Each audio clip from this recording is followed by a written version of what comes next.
Welcome all the students. इस video में अभी बात करने वाले हैं topic heat class 7th।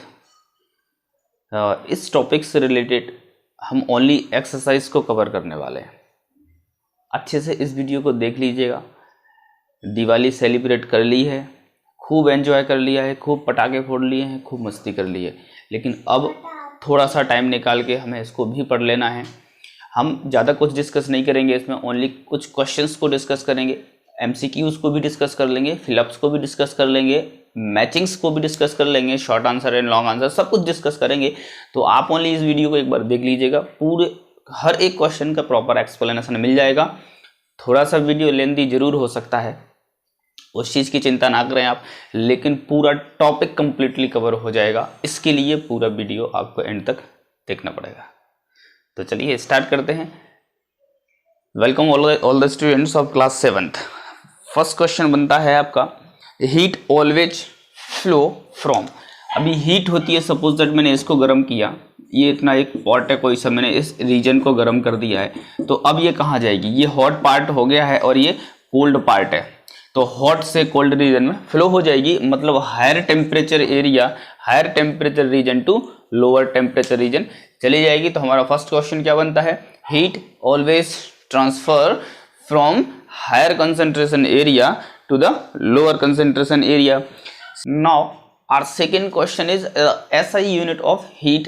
You know, I have already discussed before कि जो SI यूनिट होती है, SI का मतलब स्टैंडर्ड इंटरनेशनल यूनिट, जो पूरे दुनिया ने उसको एक्सेप्ट किया हो।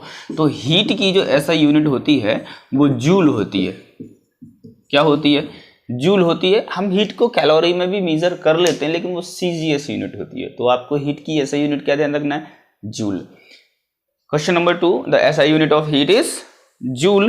And the third question, to convert Celsius temperature into the Kelvin temperature, the formula is Celsius temperature को हमें केल्विन टेम्परेचर में कन्वर्ट करना है। तो आप जानते हैं kelvin equal two degree Celsius plus 273।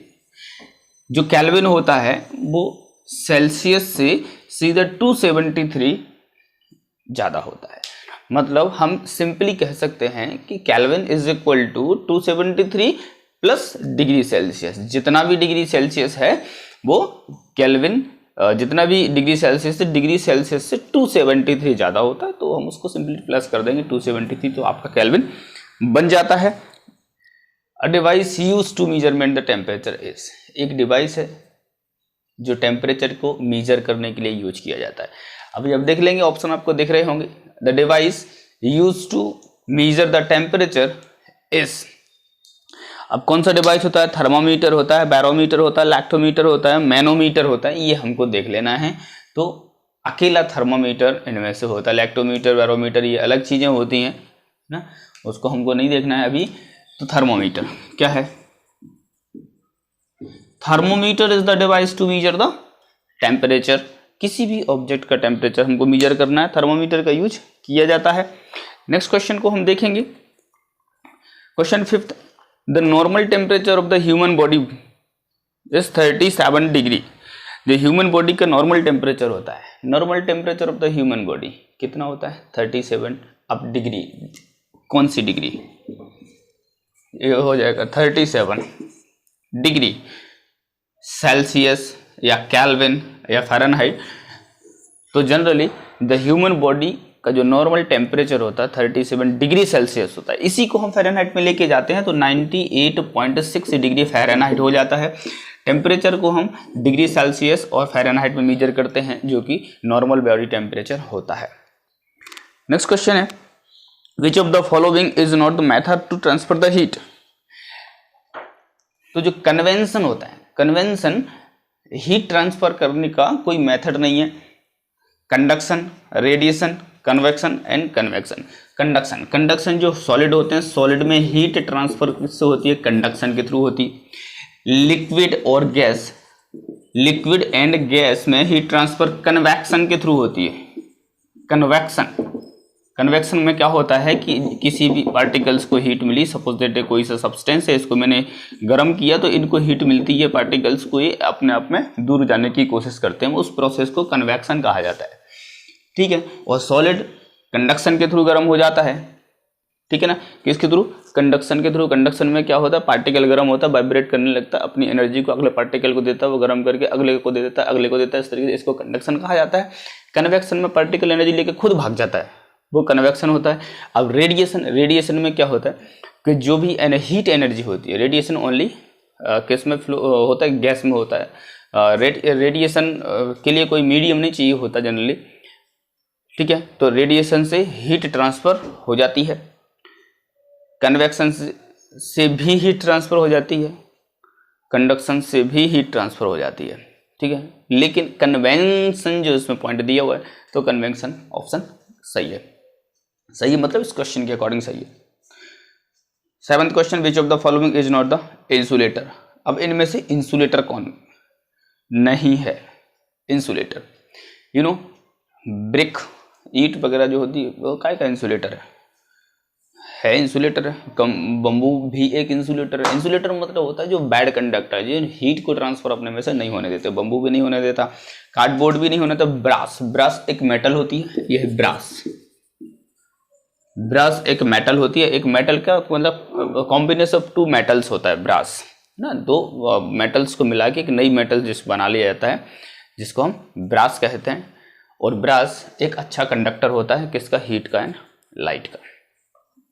Question number 8, a liquid which is good conductor of heat. इनमें से कौन सा गुड कंडक्टर है। Water, milk, mercury and alcohol. Mercury में हमने देखा था कि मरकरी जो होती है वो सबसे अच्छा कंडक्टर होता है हीट का, इसलिए उसको थर्मामीटर में यूज किया जाता है। थर्मामीटर में हमने देखा होगा थोड़ा सा भी टेम्परेचर मिलता है मरकरी फट से हाइक हो जाती है, थोड़ा सा भी टेम्परेचर मिलता है और मरकरी फट से हाइक हो जाती है। इसके मतलब हम क्या कह सकते हैं कि जो मरकरी होती है बहुत ही सेंसिटिव होती है, किसके लिए, टेम्परेचर के लिए। तो क्वेश्चन नंबर 8 का आंसर क्या हो जाएगा, mercury. Let's move to the 9th question, that is the process which can transfer heat through the vacuum as well as in the air is। मतलब वो कौन सी प्रोसेस है जो हीट को ट्रांसफर कर देती है वैक्यूम में भी और एयर में भी। अभी हमने आपसे कहा था कि जो रेडिएशन होता है, रेडिएशन के लिए मीडियम की जरूरत नहीं पड़ती है, तो रेडिएशन हीट को ट्रांसफर करता है, एयर में भी कर सकता है एंड वैक्यूम में भी कर सकता है। वैक्यूम का मतलब होता है जहां पर एयर ना हो। कंडक्शन सॉलिड में होता है, कन्वेक्शन लिक्विड एंड गैस में होता है, ओके, और रेडिएशन एयर में होता है, वैक्यूम में भी होता है। तो ये हमारा सेक्शन ए था। सेक्शन बी की बात कर लेते हैं। सेक्शन बी है द डिग्री ऑफ हॉटनेस और कोल्डनेस। डिग्री ऑफ हॉटनेस और कोल्डनेस ऑफ एन ऑब्जेक्ट, क्या बोलते हैं इसको, तो इसकी तो डेफिनेशन है सीधी सी टेम्परेचर की कि किसी भी ऑब्जेक्ट का हॉटनेस एंड कोल्डनेस क्या होता है। तो the degree of hotness and coldness of an object is known as the temperature of the object, तो उसी को हम टेम्परेचर कह देते हैं। Question number 2, in solid heat is transfer by. अभी मैंने कहा कि सॉलिड में जो हीट ट्रांसफर होती है वो कंडक्शन के थ्रू होती है, कन्वेक्शन के थ्रू किस में होती है, लिक्विड एंड गैस में होती है। तो सॉलिड में हीट ट्रांसफर कैसे होती है, कंडक्शन के थ्रू होती है। किसके थ्रू होती है, कंडक्शन। 3 चीजें होती है हीट ट्रांसफर होने की, एक कंडक्शन होता है, दूसरा कन्वेक्शन होता है, तीसरा होता है आपका रेडिएशन। ये कंडक्शन जो होता है वो सॉलिड में होता है, बार बार इनसे क्वेश्चन बनेंगे। ये लिक्विड में होता है,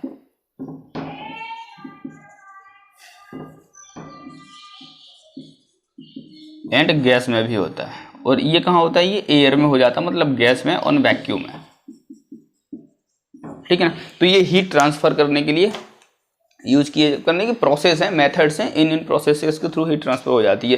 question number 3, the 2 examples of insulator of the heat are.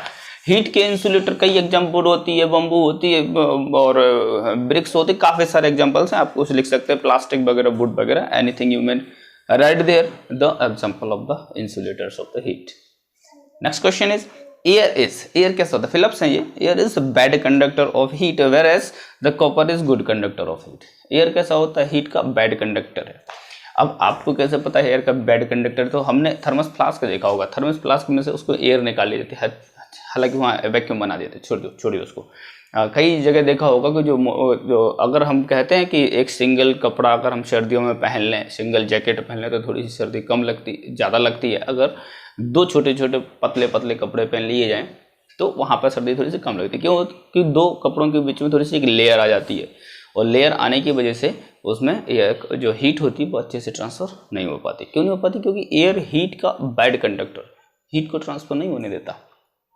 चलिए question number 5, in liquid and gases heat is transferred by the process. अभी मैंने कहा कि लिक्विड और गैस में हीट ट्रांसफर कहाँ से होता है? कन्वेक्शन से होता है। ये क्वेश्चंस बार बार अभी पूछे जाएंगे। Question number 6, no medium is required for the transfer of heat by the process of. अभी मैंने कहा कि इसके लिए नो मीडियम मतलब कोई मीडियम नहीं चाहिए, तो एयर में तो ये रेडिएशन हो जाता है। नो मीडियम मतलब वैक्यूम में क्या होता है? तो रेडिएशन के थ्रू हीट ट्रांसफर हो जाती है, कहाँ? वैक्यूम में। फिर question 7, iron expands than liquid. Iron expand तो करते हो, हर एक मेटल, हर एक ऑब्जेक्ट हीट मिलने पे एक्सपेंड करेगा। अब आयरन जो है वो एक्सपेंड तो करेगा। अब लिक्विड और आयरन दो को हम कंपेयर कर रहे हैं, यह एक लिक्विड आयरन है और यहाँ पे मैंने इसमें लिक्विड भर दिया। अब आप बताइए इन दोनों को एक्सपेंड होना है, कौन ज़्यादा एक्सपेंड हो जाएगा? तो यहाँ एक बात का ध्यान रखना है, ये जो आयरन है, आयरन के जो पार्टिकल्स वो स्ट्रॉन्ग मॉलिक्यूलर फोर्स से बंधे हुए हैं, मतलब इनके जो पार्टिकल बहुत ज़्यादा पास है। इंटरमोलिकुलर फोर्स जो है बहुत स्ट्रॉन्ग है, इनका इंटरमोलिकुलर फोर्स थोड़ा सा वीक है, लूज है थोड़ा सा इनसे, इनके कंपैरिजन में। तो क्या होगा, जैसे ही आप हीट देंगे तो ये थोड़ा सा ज़्यादा एक्सपेंड होगा और ये थोड़ा सा कम एक्सपेंड हो पाएगा। क्यों? क्योंकि इसका इंटरमोलिकुलर फोर्स बहुत ज़्यादा है। तो हम इसका आंसर क्या देंगे कि iron expands less than liquids. Iron expand तो होगा लेकिन लिक्विड से थोड़ा सा कम होगा। Next question, question number 8 liquid expands than gas. अब लिक्विड एक्सपेंड होगा गैस की अपेक्षा में, गैस की तुलना में तो थोड़ा सा कम होगा, गैस ज़्यादा एक्सपेंड हो जाएगी। थर्ड क्वेश्चन की बात करते हैं, थर्ड सेक्शन सी। सेक्शन सी,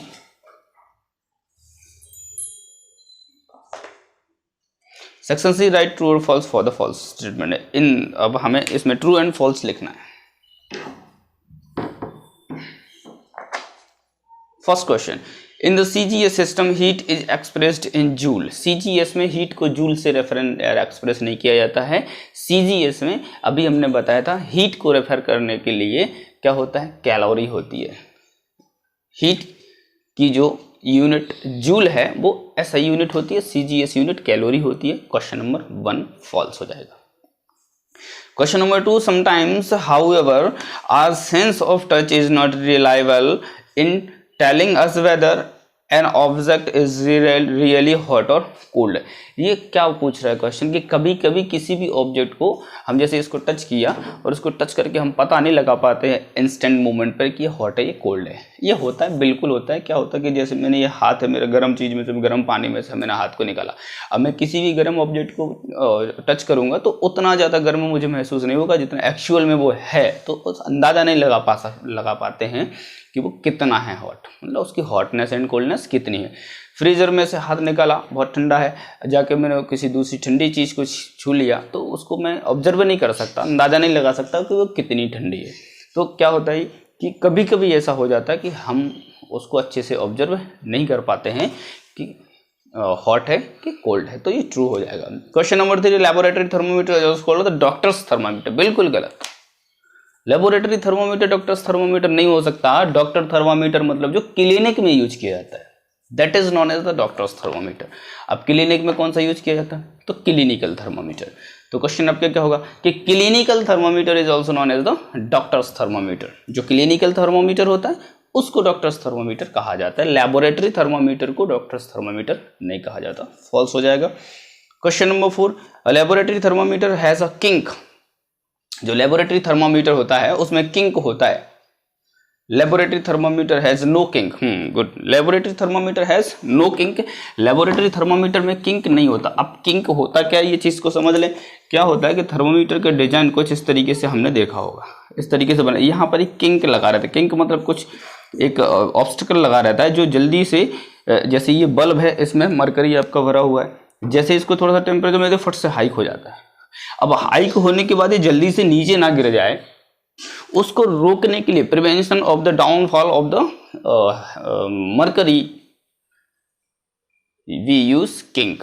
उसको रोकने के लिए थर्मोमीटर में से जो मरकरी है ऊपर गया, अब ये जल्दी से नीचे ना आ जाए, इसको रोकने के लिए हम एक ऑपरेटर्स का यूज करते हैं, एक जिसका नाम होता है किंक। तो लेबोरेटरी थर्मोमीटर में किंक की कोई जरूरत नहीं होती है, क्लिनिकल थर्मोमीटर में किंक का यूज किया जाता है। कि जैसे ही आपने डॉक्टर्स ने, आप डॉक्टर के पास गए, फीवर आया, उसने यूं किया, बोले 1 मिनट बैठो, अब ऐसा करके फिर निकालता है कितना टेम्परेचर है, वो फ़ारेनहाइट में टेम्परेचर को मेजर कर लेता है। अगर किंक नहीं होता, जैसे ही आपने यहाँ से निकाला, हवा लगी, टेम्परेचर कम हुआ, फट से उसको मेजर करने के पहले ही वो डाउन हो जाएगा मरकरी, तो मेजर नहीं हो पाएगा। तो इसका ऑप्शन क्या हो जाएगा, ये गलत हो जाएगा। Laboratory thermometer has no kink, बिल्कुल सही है। Part 5, digital thermometer have mercury. Digital thermometer में मरकरी नहीं होता, बिल्कुल गलत। Digital thermometer have no mercury. Mercury से बचने के लिए ही डिजिटल थर्मामीटर्स का यूज किया गया, इन्वेंट किया गया, क्योंकि डिजिटल बाकी थर्मामीटर्स में क्या मरकरी यूज की जाती थी और मरकरी एक टॉक्सिक होती है, इसलिए उससे बचने के लिए। Question number 6, the decrease. Question number 6, the decrease in size of an object on cooling is called expansion. Expansion ही होता है, साइज इंक्रीज होती है हीट देने से, उसको एक्सपेंशन कहा जाता है। तो ये फॉल्स हो जाएगा। Question number 7, air expends on heating. बिल्कुल सही बात है, हर एक ऑब्जेक्ट हीट करने पर एक्सपेंड होता है। Question number 8, wool is a poor conductor of heat due to which woollen cloth stop the flow of heat from our warm body to the cold surrounding. बिल्कुल सही है, वूलन में air के छोटे छोटे प्रोजेक्शन, छोटे छोटे से गैप्स होते हैं, उनमें एयर भर जाती है और एयर बैड कंडक्टर होता है, हीट का ट्रांसफर नहीं होने देती है। Question number 9, silvering of the wall of a thermos flask minimise the heat loss by the radiation. बिल्कुल सही है, और उसमें उसको थोड़ा सा सिल्वर कर देते हैं, अंदर से पॉलिश कर देते हैं, तो वो हीट को कम से कम रेडिएशन बाहर जाने देता है। ये हो जाते हैं आपके ट्रू एंड फॉल्स। हमने सेक्शन ए में क्या देख लिया, एमसीक्यूज देख लिए, अच्छे से देख लीजिएगा, समझ लीजिएगा। एमसीक्यूज को एक बार आप पूरे देख लें एक बार में, ये एमसीक्यूज हैं, एमसीक्यूज तो देख लीजिएगा। इसके साथ में सेक्शन बी देखा हमने, फिलअप्स। सेक्शन सी देखा, ट्रू फॉल्स। अब हम देखेंगे सेक्शन डी, और जिसमें पूछ रहा है गिव 2 एग्जाम्पल्स। हर एक पॉइंट की आपको 2 एग्जाम्पल्स देना है। First point, thermometer. अब लेबोरेटरी थर्मोमीटर होता है, क्लिनिकल थर्मोमीटर होता है, ठीक है। थर्मोमीटर के बारे में पूछा तो आप बता देंगे laboratory thermometer, clinical thermometer. Second होता है breeze below in coastal areas. Coastal area जो सी ब्रीज होती है और लैंड ब्रीज होती है, ये हमने आपको समझाया था कि ये क्या है, ये आपका लैंड एरिया है और this is the sea area. ये सी होता है, क्या होता है जब इधर से एयर ठंडी हो जाती है, इधर हॉट हो जाती है, यहाँ एयर हॉट हो गई, यहाँ कोल्ड हो गई, तो एयर हॉट से कोल्ड में जाने की बात कोशिश करती है, मतलब लैंड से सी की तरफ एयर फ्लो होती है, जिसको लैंड ब्रीज कहा जाता है। अब रात के टाइम पे क्या होता है, लैंड तो जल्दी कोल्ड हो जाती है, ठंडी हो जाती है, लेकिन पानी जल्दी से ठंडा नहीं हो पाता है, तो पानी हॉट रहता है। फिर रात के टाइम पे क्या होता है कि ब्रीज, हवाएं समुद्र से लैंड की तरफ चलती हैं, तो सी से इधर चल रही है, इसलिए उनको सी ब्रीज कहा जाता है। ये 2 चीजें होती हैं, तो land breeze and sea breeze. Question number 3, insulators. कई सारे इंसुलेटर्स होते हैं, you may prefer any one or any two. Wood हो गया, प्लास्टिक हो गया, बम्बूज वगैरह हो गया। कंडक्टर कौन कौन से, आयरन एंड कॉपर ज्यादा good conductor of heat. Heat transfer method कौन कौन से, radiation and convection and conduction. Section E में हमें इसको कंप्लीट करना है, देख लेते हैं। जूल हीट क्या है, जूल रेशियो, ये रेशियो होता है, फिर ये प्रोपोर्शन होता है। आप प्रोपोर्शन इस तरीके से मेंशन कर सकते हैं, चाहें तो इक्वल भी लगा सकते हैं ना। प्रोपोर्शन आप जानते होंगे, इन दोनों का रेशियो के इक्वल होता है, तो वो प्रोपोर्शन कहलाता है। मैथमेटिक्स का पार्ट है, आपने पढ़ा हुआ है last year. Joule and heat, मतलब हीट को मेजर करते हैं जूल में। हीट की जो ऐसा यूनिट होती है वो जूल होती है, तो टेम्परेचर की ऐसा यूनिट क्या होना चाहिए, केल्विन होना चाहिए। हीट की ऐसा यूनिट जूल है तो टेम्परेचर की ऐसा यूनिट केल्विन है। यहाँ डिग्री सेल्सियस नहीं लिखेंगे क्योंकि डिग्री सेल्सियस यूनिट तो है बट ऐसा ही नहीं है। ऐसा यूनिट क्या होती है टेम्परेचर की kelvin. Point 2 temperature of human body clinical thermometer, मतलब टेम्परेचर ह्यूमन बॉडी का कैसे मेजर किया जाता है, क्लिनिकल थर्मोमीटर से मेजर किया जाता है। तो proportion temperature of human body ratio clinical thermometer proportion temperature of body, temperature of day, दिन का टेम्परेचर। हमने पढ़ा था मैक्सिमम एंड मिनिमम थर्मामीटर पढ़ा था, जो दिन के हाईएस्ट टेम्परेचर को मेजर कर लेता है और लोएस्ट टेम्परेचर को मेजर कर लेता है। तो maximum and minimum temperature of the day हमको मिल जाता है, तो उस थर्मामीटर का नाम होता है maximum and minimum thermometer. Fill हो जाएगा यहाँ पर कूलिंग कॉन्ट्रैक्शन। कूलिंग होती है तो कॉन्ट्रैक्शन होता है। कोई इस तरीके से सब्सटेंस, जो कोई भी सब्सटेंस होता है, कोई भी ऑब्जेक्ट है, उसके पार्टिकल्स बिल्कुल पास आते हैं। तो जब कूलिंग करेंगे तो कॉन्ट्रैक्शन हो जाएगा और हीटिंग करेंगे तो एक्सपेंशन होगा, मतलब फैल जाएंगे, तो हो जाएगा एक्सपेंशन। वुड इंसुलेटर, लकड़ी क्या है, इंसुलेटर है। कंडक्टर, तो कंडक्टर कौन, आयरन हो जाएगा, कॉपर हो जाएगा, वो कंडक्टर हो जाएगा। Would is the conductor, iron is the, would is the insulator, iron is the conductor. फिर सॉलिड कंडक्शन, सॉलिड में हीट ट्रांसफर कैसे होती है, कंडक्शन, सॉलिड में कंडक्शन अभी हमने डिस्कस किया था। तो लिक्विड एंड गैस में कैसे हो, कन्वेक्शन, कन्वेक्शन के थ्रू हो जाती है। ये आपका सेक्शन सी हो गया। इसमें हमने 5 सेक्शंस को कवर कर लिया, section A B C D and E, 5 section हो गए। थोड़ा सा वीडियो लेंदी हो रहा है, इसलिए नेक्स्ट जो 2 सेक्शन है short answer type questions and long answer type questions, अभी नेक्स्ट वीडियो में आपको मिलने वाले हैं। उसका लिंक डिस्क्रिप्शन में दे देता हूं मैं। तो short answer and long answers का जो वीडियो है वो डिस्क्रिप्शन में जाके आप लिंक पे क्लिक करके देख सकते हैं। ये थोड़ा सा लेंदी होने की वजह से यहीं पे इसको रोक रहा हूँ। नेक्स्ट वीडियो में हम थोड़ा सा उसको कवर कर लेंगे। आई होप आप समझ गए होंगे और इसको अच्छे से और एक बार देख लीजिएगा तो सारी चीज़ें क्लियर हो जाएंगी। टाइम मिले तो बुक में से लेसन को भी पढ़ लीजिए, लेसन को पढ़ लेंगे तो सब कुछ क्लियर हो जाएगा। वैसे इन शॉर्ट अगर पढ़ना चाहते तो वीडियो को अच्छे से 1-2 बार और देख लीजिए, सारे एक्सरसाइज क्वेश्चन एक्सप्लेनेशन के साथ क्लियर हो जाएंगे। Thank you all of you, have a nice day.